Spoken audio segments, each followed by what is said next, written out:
அன்பு நேயர்களுக்கு இனிய வணக்கம். கும்பம் ராசிக்கார நேயர்களுக்கு நம்ம இன்னைக்கு வீடியோ பதிவுக்கு முழுமையாக போகிறதுக்கு முன்னாடி முருகரை மனதார வணங்கிட்டு வீடியோ பதிவுக்குள்ளே போகலாங்க. ஓ முருகா போற்றி, ஓ முருகா போற்றி, ஓ முருகா போற்றி, என்னை காக்கும் முருகனே போற்றி. நல்லதே நடக்கும், நல்லது மட்டும்தான் நடக்கும்.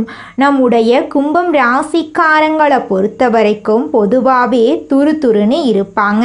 அதே நேரத்தில் கோபக்காரங்களாகவும் இவங்க இருப்பாங்க. மற்றவங்கிட்ட பேசும்போதும் சரிங்க, பழகும்போதும் சரி, இவங்க நல்லவங்களா கெட்டவங்களா, படித்தவங்களா படிக்காதவங்களா, ஏழையா பணக்காரனா, உயர்ந்தவனா தாழ்ந்தவனா அப்படிங்கிற பாகுபாடெல்லாம் இவங்க பார்க்க மாட்டாங்க. எல்லார்கிட்டையும் ஒரே மாதிரி தான் பேசுவாங்க, ஒரே மாதிரி தான் பழகுவாங்க. அதனால இவங்களுடைய ஃப்ரெண்ட்ஷிப் வட்டாரம் அதிக லெவலில் இருக்குதுங்க. தாயை போல அன்பு உள்ளம் கொண்டவங்களாம் இவங்க இருப்பாங்க. இத்தனை நல் குணங்களையும் கொண்டுள்ள கும்பம் ராசிக்கார அன்பர்களே, எல்லாரும் நலமாயிருக்கீங்களா? என்னம்மா நீங்கள் வேற எங்களை பார்த்து நீங்களாவது நலமாயிருக்கீங்களான்னு கேட்குறீங்களே. ஆனால் நாங்கள் என்ன பதில் சொல்கிறேன்னே தெரியாத நிலையில் இருக்கோம். ஏன்னா எங்கள் வாழ்க்கையில் நலம் அப்படிங்கிற பேச்சுக்கு துளி கூட இடம் கிடையாதுமா. துன்பமும் பிரச்சனையும் எங்கள் வாழ்க்கையில் நிலச்சிருக்குது. எங்கள் வாழ்க்கையில் எப்போ விடிவு காலம் வருனே தெரியல அப்படின்னு உங்கள் மனசில் நினைக்கிறது புரியுதுங்க கும்பம் ராசிக்காரர்களே. இந்த மாதம் ஏற்படக்கூடிய கிரகநிலை மாற்றத்தின் மூலமாக உங்கள் வாழ்க்கையில் இருக்கக்கூடிய அனைத்து பிரச்சனைகளும் காணாமல் போகுது. இருள் நிறைந்த உங்கள் வாழ்க்கையில் பிரகாசம் வரப்போகுது. சந்தோஷம் நிலச்சிருக்க போகுது. உங்களுடைய ஆசைகள் கனவுகள் எல்லாமே நிறைவேறப் போகுது. உங்கள் வாழ்க்கையில் இது நாள் வரைக்கும் இருந்த அனைத்து தடைகளும் காணாமல் போகுதுங்க. முக்கியமாக சொல்லப்போனால் நம்மளோட கும்பம் ராசிக்காரர்களுக்கு இந்த மாதம் திருமணம் நடக்க போகுது. குழந்தை பாக்கியமெல்லாம் கிடைக்க போகுதுங்க. கும்பம் ராசிக்காரர்களே, இந்த மாதம் கிரகநிலை எப்படி இருக்குன்னு பார்க்கலாங்க. ராசியில் சனி பகவானும் ராகு பகவானும் இருக்காங்க. பஞ்சமஸ்தானத்தில் குரு பகவான் இருக்காரு. ரணருண ரோகஸ்தானத்தில் சுக்கிர பகவான் இருக்காரு. களத்திர ஸ்தானத்தில் சூரிய பகவான் இருக்காரு. புதன் பகவான் இருக்காரு. அவருடன் சேர்த்து கேது பகவானும் இருக்காங்க. அஷ்டமஸ்தானத்தில் செவ்வாய் பகவான் இருக்காரு. தொழில் ஸ்தானத்தில் சந்திர பகவான் இருக்காரு. இந்த மாதம் ஏற்படக்கூடிய கிரகநிலை மாற்றத்தின் மூலமாக இருள் நிறைந்த உங்கள் வாழ்க்கையில் பிரகாசம் வரப்போகுதுங்க. உங்கள் வாழ்க்கையில் இனி வரக்கூடிய காலங்களில் துன்பம் கண்ணீர் அப்படிங்கிற பேச்சுக்கெல்லாம் துளி கூட இடம் கிடையாதுங்க. உங்களுடைய எண்ணம் போல உங்கள் வாழ்க்கையில் நல்லதெல்லாம் அடுக்கடுக்காக நடக்க போகுதுங்க. உங்கள் வாழ்க்கையில் இது நாள் வரைக்கும் தடைபட்ட அனைத்து காரியங்களுமே இனி வரக்கூடிய காலங்களில் தங்கு தடையின்றி நடக்க போகுதுங்க. உங்களுடைய எண்ணம் போல உங்கள் வாழ்க்கையில் இந்த மாதம் நல்லது மட்டும்தாங்க நடக்கும். கெட்டதுங்கிற பேச்சுக்கு துளி கூட இடம் கிடையாதுங்க. பண்டைய கால புராணத்தின்படி தேவர்களுக்கும் அசுரர்களுக்கும் இடையே நடந்த சண்டையில் அசுரர்கள் வலிமை அதிகமாக இருந்துச்சுங்க. மகாவிஷ்ணுவோட ஆலோசனைப்படி தேவர்களும் அசுரர்களும் பாட்கடலை கடந்தாங்க. அப்போது அமிர்த கும்பம் கடல்ல இருந்து வெளிப்பட்டதுங்க. உயிருக்கு அழிவில்லாத சக்தியையும் இறப்பில்லாத வாழ்க்கையையும் தரக்கூடிய குடந்தாங்க அது எப்படியாவது அடைய தேவர்களும் அசுரர்களும் சண்டையிட்டாங்க. மகாவிஷ்ணு மோகினி அவதாரம் எடுத்து தேவர்களுக்கு அமிர்தத்தை கொடுக்க முடிவு செஞ்சாங்க. அசுரர்கள் அதை அபகரிக்க முயற்சித்தப்போ தேவர்கள் கும்பத்தை எடுத்து வானத்தில் பறக்க செஞ்சாங்க. கும்பத்திலிருந்து சிதறிய துளிகள் அரிதுவார், பிரகத், நாசிக் ஆகிய இடங்களில் விழுந்துச்சுங்க. அதனால தான் இந்த இடங்களில் கும்பமேளா நடைபெறுதுங்க. இந்த குடம் சக்தியையும் அறிவையும் ஆன்மீகத்தையும் தரக்கூடியதுங்க. மனித உருவம் உலக நலனுக்காக பிறந்தவன் என்பதை குறிக்குதுங்க. கும்பம் ராசி உலகத்துக்கு அறிவையும் நலனையும் பாசத்தையும் காட்டக்கூடிய ராசியாக இருக்குதுங்க. நம்மளுடைய கும்பம் ராசிக்கு சனீஸ்வர பகவான் தான் அதிபதிங்க. சனி பகவான் நீதிகாரகன். அவர் சூரிய பகவானுடைய புதல்வன். நவ கிரகங்களில் வலிமையான கிரகம் சனீஸ்வர பகவானுங்க. அவர் கர்ம பலன் தரக்கூடியவர். எதை விதிக்கிறோமோ அதை கொடுப்பாருங்க. தவறு செய்தால் தண்டனை கொடுப்பாரு. நல்லவனுக்கு வெற்றியை கொடுப்பாரு. கும்பம் ராசிக்காரங்க புதிய யோசனைகளை கொடுக்கக்கூடியவங்க. மற்றவங்க ஒரு மாதிரி யோசிச்சா இவங்க மாற்றி யோசிப்பாங்க. புது ஐடியாவை கண்டுபிடிப்பதில் இவங்க வல்லவர்களாக இருப்பாங்க. மனித நேயத்தோடு இருக்கக்கூடியவங்களாக இவங்க இருப்பாங்க. மனசு ரொம்ப பெருசு. பாசம், அன்பு, குடும்பம் என்று இருப்பாங்க. பாசத்துக்காக உயிரை கொடுக்கக்கூடியவங்களாக இவங்க இருப்பாங்க. உதவி செய்யணும்னு ஆசைப்படக்கூடியவங்களாக இருப்பாங்க. தைரியமும் சுய நம்பிக்கையும் அதிகமாக இருக்கக்கூடியவங்களாக இருக்காங்க. ஒரு முடிவு எடுத்துட்டா அதை யாராலையும் மாற்ற முடியாது. இவங்களுடைய அறிவாற்றல் அதிகங்க. புது விஷயத்தில் கற்றுக்கிறதுல இவங்களுக்கு ஆர்வம் அதிக லெவலில் இருக்குதுங்க. கும்பம் ராசிக்காரங்க சுதந்திரமாக இருக்கணும்னு ஆசைப்படுவாங்க. எந்த கட்டுப்பாடு போட்டாலும் இவங்களுக்கு பிடிக்கவே பிடிக்காதுங்க. இவங்க நினைக்கிற மாதிரி தான் எல்லாமே நடக்கணும் அப்படின்னு நினைக்கக்கூடியவங்களாம் இவங்க இருப்பாங்க. ரொம்பவே கற்பனையில் மூழ்கக்கூடியவங்க. நாளைக்கு என்ன செய்யணும் அப்படின்னு திட்டம் போடக்கூடியவங்க. பிடிவாத குணம் அதிகமாக இவங்க கிட்ட இருக்கு. தான் கருத்துக்கள் தான் சரி அப்படின்னு மற்றவங்க கிட்ட பேசிட்டு இருப்பாங்க. மற்றவங்களுடைய உணர்ச்சியை புரிஞ்சுக்க மாட்டாங்க. கும்பம் ராசிக்காரங்களுடைய பலம் அப்படின்னு எடுத்துக்கிட்டா புது புது சிந்தனை, பிறருக்கு உதவுற மனசு, தைரியம், அறிவு. இவங்களுடைய பலவீனம் என்ன அப்படின்னா பார்த்தீங்கன்னா சுதந்திரத்தை யாரும் கட்டுப்படுத்த முடியாதுன்னு நினைப்பாங்க. ரொம்பவே அட்வான்ஸாக யோசிப்பாங்க. பிடிவாதம், நம்ம சொல்கிறது தான் நடக்கணும், நம்ம சொல்கிறத தான் கேட்கணும்னு நினைப்பாங்க. மற்றவங்களுடைய ஃபீலிங்ஸை புரிஞ்சிக்கவே மாட்டாங்க. நம்மளோட கும்பம் ராசிக்காரங்க எந்த திசையில் தலை வைத்து படுக்கக்கூடாது.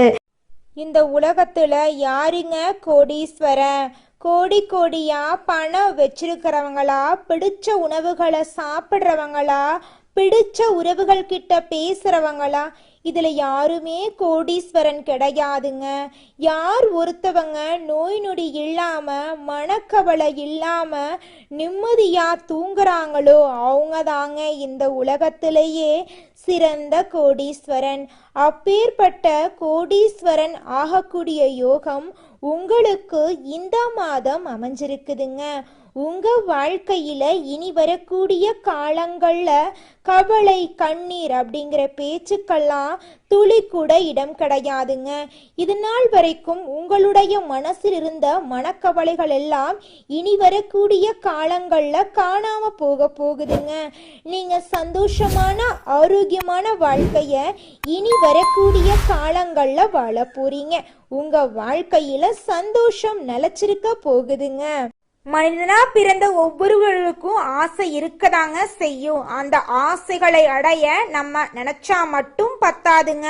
முழு மனசோட நம்மளுடைய ஆசைகளை அடைவதற்கான வழியை ஒவ்வொரு நாளும் என்ன பண்ணணும்னு யோசிச்சு அதற்கான திட்டங்களை தீட்டி உழைச்சிக்கிட்டே இருக்கணுங்க. உழைச்சா நிச்சயமா நம்மளுடைய ஆசைகள் எல்லாமே நிறைவேறிடுங்க. உங்க வாழ்க்கையில இனி வரக்கூடிய காலங்கள்ல உங்களுடைய அனைத்து ஆசைகளும் நிறைவேற போகுதுங்க. அப்படி ஒவ்வொரு மனிதனுக்கும் இருக்கக்கூடிய பொதுவான ஆசை என்னன்னு பார்த்தீங்கன்னா 16 செல்வங்களையும் அடைந்து வாழணும் அப்படின்னு தான் ஒவ்வொரு மனிதனுடைய ஆசையும் இருக்குதுங்க. பணம் வேணும், பதவி வேணும், புகழ் வேணும், கௌரவம் வேணும் அப்படின்னு தான் ஒவ்வொரு மனிதனும் தினமும் வாழ்ந்துகிட்டு இருக்கான். அதை நோக்கிய பயணத்தை தான் ஒவ்வொரு நாளும் மனிதன் வாழ்ந்துகிட்டு இருக்கான். ஒவ்வொரு நாளையும் ரசிச்சு வாழ்றது கிடையாது எந்த ஒரு மனிதனும். போராட்டத்துல தாங்க இந்த உலகத்துல ஒவ்வொரு மனிதனும் வாழ்க்கைய வாழ்ந்துட்டு இருக்காங்க. அப்படிங்கிறத பற்றி பார்க்கலாங்க. கும்பம் ராசிக்காரங்க வடக்கு திசையில் தலை வச்சு படுக்கக்கூடாதுங்க. வடக்கு திசை குபேரனுடைய திசையாகவே இருந்தாலும் தூக்கம் சரியாக வராதுங்க. உடலில் இருக்கிற காந்த சக்தியும் பூமியோட காந்த சக்தியும் சேரும்போது உடம்புல மன அழுத்தம் அதிகமாக இருக்குங்க. கவலைகள் உண்டாகும். உடல் ஆரோக்கியம் சீர்குலையும். உறக்கம் சரியாக வராது. வருமானம் வருமானம் வந்தாலும் கையில் நிற்காது, சேவிங்ஸ் வராது, கடன் பிரச்சனையும் கூடும், வேலை வாய்ப்புகளை இழக்க நேரிடும், உறவுக்காரங்க கிட்ட ஒரு அண்டர்ஸ்டாண்டிங் இல்லாமல் இருப்பீங்க, வீட்டில் சின்ன சின்ன சண்டைகள் வர வாய்ப்புகள் அதிகமாக இருக்கு. மேற்கு திசையில் தலை வச்சு படுக்காதீங்க. மேற்கு திசை வருண் பகவானுடைய திசையாக இருக்கிறதுனால சோம்பல் அதிகமாக இருக்கும். ரொம்ப டயர்டாகவே இருப்பீங்க. எதை செய்யணும்னு நினச்சாலும் ஒரு முன்னேற்றம் இல்லாமல் தடைகள் ஏற்படுங்க. குடும்பத்தில் சண்டைகள் உண்டாகும், சொத்து பிரச்சனை வரும், கோர்ட்டு கேஸ் அப்படின்னு பிரச்சனையெல்லாம் வர வாய்ப்பு இருக்குது. கொஞ்சம் கவனமாக இருந்துக்கோங்க. எந்த திசையில் தலை வைத்து படுத்தா உங்கள் வாழ்க்கைக்கு நன்மைகள் வரும் அப்படிங்கிறத பற்றி பார்க்கலாங்க. நம்மளோட கும்பம் ராசிக்காரங்க கிழக்கு திசையில் தலை வச்சு படுக்கிறது ரொம்பவும் நல்லது. சூரிய பகவானுடைய திசையில் நீங்கள் தலை வைச்சு படுக்கும்போது படிப்பு நல்லா வரும், கல்வி அறிவு எல்லாமே நல்லா இருக்கும், ஆன்மீகம் அதிகமாக ஈடுபடக்கூடிய வாய்ப்புகள் அதிகமாக இருக்கும். கிழக்கு திசையில் சூரியன் உதயம் ஆகிறதுனால ஒளியும் அறிவும் உங்கள் வாழ்க்கையில் மேலும் மேலும் அதிகரிக்குங்க. புது புது விஷயங்களை நீங்கள் கற்றுக்கொள்ள ஆர்வம் அதிகமாக இருக்கும். நல்ல கல்வியில் முன்னேற்றம் கிடைக்கும், வேலை நல்ல வேலையும் கிடைக்கும். தொழில் செய்கிறீங்கன்னா தொழிலில் நல்ல லாபம் கிடைக்கும். வியாபாரத்தில் வாடிக்கையாளர்களும் பெருகுவாங்க. மாணவர்கள் கிழக்கு திசையில் படுத்தீங்கன்னா உங்களுடைய கல்வியில் முன்னேற்றம் ஏற்படும். மெமரி பவர் அதிகமாக இருக்கும். அரசாங்க வேலை, அரசு பதவி, மேலதிகாரிகள் அப்படின்னு பதவி உயர்வு, புகழ், பேரு, பணம் இது எல்லாமே கிடைக்கும். குடும்ப வாழ்க்கையும் சரி. குழந்தை பாக்கியம் இல்லாத கும்பம் ராசிக்காரர்களுக்கு கிழக்கு திசையில் நீங்கள் தலை வச்சு படிச்சிங்கன்னா எப்பேற்பட்ட குடும்ப சண்டையாக இருந்தாலும் விலகி போயிடும். குழந்தை பாக்கியம் இல்லாமல் இருந்தாலும் நிச்சயமாக உங்களுக்கு குழந்தை பாக்கியம் உண்டாகும். தெற்கு திசையில் நீங்கள் தலை வச்சு படுக்கலாம். தெற்கு திசையில் தாராளமாக தலை வைத்து படுக்கலாங்க. அப்படி நீங்கள் தலை வச்சு படிச்சிங்கன்னா செல்வம் சேருங்க. வீடு, நிலம், வண்டி, வாகனம் இதெல்லாம் வாங்கிறதுக்கான யோகமும் செல்வாக்கும் அதிகரிக்கும். உடல் ஆரோக்கியம் அதிகரிக்குங்க. மன கஷ்டமாக இருந்தாலும் சரி, உடல் சோர்வாக இருந்தாலும் சரி, உடல் நலம் சரியில்லாமல் இருந்தாலும் சரி, கண்டிப்பாக எல்லாமே சரியாயிடுங்க. நல்ல சுறுசுறுப்போட விறுவிறுப்பாக வேலை செய்வீங்க. நீண்ட ஆயுள பெறுவீங்க. குடும்பத்தில் சந்தோஷம் நிலைக்குங்க. கோடீஸ்வரர் யோகம் உங்களுக்கு கிடைக்க 100% இந்த திசையில் நீங்கள் தலை வச்சு படித்தா நிச்சயமாக வெற்றி உண்டாகுங்க. தொழிலில் நல்ல முன்னேற்றம். நீங்கள் பிஸ்னஸ் வியாபாரம் செய்கிறீங்கன்னா அது நல்லா விரிவுபடுத்த முடியுங்க. வேலை செய்கிற இடத்துல உங்களுக்கு மரியாதை கிடைக்கும், பேரு புகழ் கிடைக்கும். ஒரு பக்கம் பணவரவு அதிகமாக இருக்கும். குடும்பத்தில் கணவன் மனைவி சந்தோஷம், குடும்பத்தோட மகிழ்ச்சியாக சுற்றுலா எல்லாம் போயிட்டு வருவீங்க. நிச்சயமாக தெற்கு திசையும் கிழக்கு திசையும் உங்களுக்கு கோடீஸ்வரன் யோகத்தை தரக்கூடிய திசையாக இருக்குதுங்க. குலதெய்வம் எங்கேயோ இருக்குது, என்னமோ இருக்குது அப்படிலாம் நீங்கள் நினைக்க வேண்டாங்க. நீங்கள் எங்கிருந்தாலும் ஒரு தீபம் ஏற்றி வச்சு அந்த தீப ஒளியில் தெய்வங்கள் இருக்கிறாங்க அப்படின்னு நினச்சி வழிபாடு செய்யுங்க. குலதெய்வமே தெரியாவிட்டாலும் வீட்டில் தீபம் ஏற்றி வச்சு ஏதாவது ஒரு நல்ல நாளில் குலதெய்வத்தை நினச்சி வழிபாடு செய்யுங்க. குலதெய்வ வழிபாடு குலம் காக்குங்க, குலம் தலைக்கும். முதல்ல குலதெய்வம், அப்புறம் இஷ்டப்பட்ட தெய்வம், அப்புறம் உங்களுக்கு விருப்பப்பட்ட தெய்வங்க. எந்த கோயிலுக்கு போனாலும் என்ன பண்ணாலும் ஏற்றமில்லை அப்படின்னு நீங்க சொல்லுவீங்க. தினமும் எந்திரிச்ச உடனே சூரிய பகவானை நமஸ்காரம் பண்ணுங்க. அவங்களுடைய அனுகிரகம் இருந்தா போதும். மற்ற கிரகங்கள் எல்லாம் சாதகமா இல்லைனா கூட பரவாயில்ல, அந்த சூரியனுடைய பிரகாசம் உங்க வாழ்க்கையவே பிரகாசமா மாத்திருங்க. அந்த வெளிச்சம் உங்களை வந்து சேருங்க. உங்க வாழ்க்கையில் இருக்கக்கூடிய கண்ணீரெல்லாம் கரைஞ்சு போயிருங்க. நீங்கள் இந்த நிமிஷம் வரைக்கும் உங்களுக்காக வாழ்க்கையை வாழறதே கிடையாதுங்க. உங்களை சுற்றி இருக்கிறவங்களுக்கு பயந்து தாங்க வாழ்க்கையை வாழ்ந்துக்கிட்டு இருக்கீங்க. நாம் இந்த செயலை செஞ்சால் நம்மளை சுற்றி இருக்கிறவங்க நம்மளை பற்றி தப்பாக நினச்சிருவாங்களோ, இந்த சொன்னால் நம்மளை பற்றி அவங்க தப்பாக நினச்சிருவாங்களோ அப்படின்னு அடுத்தவங்களை கண்டு பயந்து பயந்து வாழ்க்கையில் எந்த ஒரு செயலையும் செய்யாமல் ஒரே இடத்துல நீங்கள் முன்னேறாமல் நின்றுக்கிட்டு இருக்கீங்க. இனி வரக்கூடிய காலங்களையாவது அதாவது யாரை கண்டும் அச்சப்படாமல் கடவுளை கண்டு மட்டும் பயந்தா மட்டும் போதுங்க. வேற யாரை கண்டும் நீங்கள் பயப்பட வேண்டாம். கடவுள் இந்த உலகத்தில் உங்களை எதுக்காகங்க படைச்சிருக்காரு? உங்களுக்காக நீங்கள் வாழணும் அப்படிங்கிறக்காக தான் படைச்சிருக்காரு. உறவுகளுக்காகவும் நண்பர்களுக்காகவும் உங்களுடைய வாழ்க்கையை நீங்கள் தியாகம் பண்ணுறது நியாயம் கிடையாதுங்க. உங்களுக்காக உங்கள் வாழ்க்கையை வாழ கற்றுக்கோங்க. வாழ்கிற வாழ்க்கை ஒரு முறை தாங்க. அந்த வாழ்க்கையை உங்களுக்காக வாழ கற்றுக்கோங்க. நீங்கள் என்னதான் உங்கள் வாழ்க்கையை தியாகம் செஞ்சாலும் உங்களை சுற்றி இருக்கக்கூடிய உறவுகளோ நண்பர்களோ நீங்கள் கஷ்டப்படக்கூடிய சூழ்நிலையில் வந்து உதவுவாங்க அப்படின்னு பார்த்தீங்கன்னா நிச்சயமாக கிடையாதுங்க.